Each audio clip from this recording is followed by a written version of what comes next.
Hey y'all, gather around the campfire and listen close. Tonight I've got a tale that might just make the wild around us whisper a bit louder.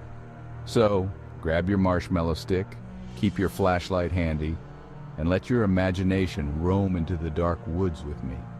It was a night much like this one, deep in the heart of the Appalachian Mountains. A group of campers, probably not too different from us, had set up their tents under a canopy of towering pines, their branches swaying gently in the mountain breeze.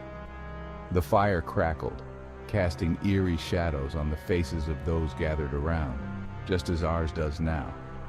As the night deepened, one of the campers, a young man named Eli, decided to venture a little further into the woods.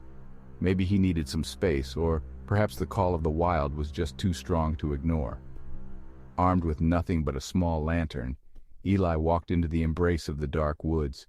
The further he went, the more the sounds of our familiar world faded away, replaced by the unknown whispers of the night. Suddenly, a chilling howl split the silence, not too far, yet not close enough to be safe. Eli froze, his heart pounding like a drum in his chest. It was a howl unlike any he'd heard before. Not a wolf, not a bear, something different. He quickly turned back towards the camp, the lantern shaking in his trembling hand. But with every step he took, the howl grew louder, closer. He was almost at the edge of the camp when he heard rustling right behind him. Spinning around, lantern held high, Eli came face to face with the most terrifying sight he'd ever seen.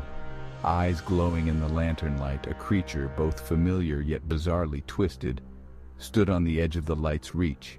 It looked like a deer, but stood eerily on its hind legs, towering over him, its breath visible in the cold night air.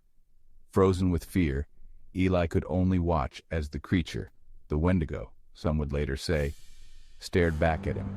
Then, just as suddenly as it had appeared, it turned and vanished into the darkness of the woods.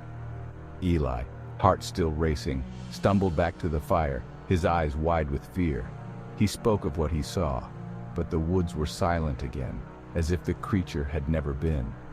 The night passed, and with the light of dawn, the campers decided it was best to pack up and leave these whispering woods. Some say it was just a story, a trick of the light and shadow. But Eli, he never quite felt the same about the dark woods again. And maybe, just maybe, neither will you. So as we sit here by our own campfire, let's keep the fire burning bright, and maybe, just for tonight, stay a little closer to the light, because you never know what's watching from the darkness when the wild whispers. Sleep tight, y'all, and remember, some stories are told for a reason.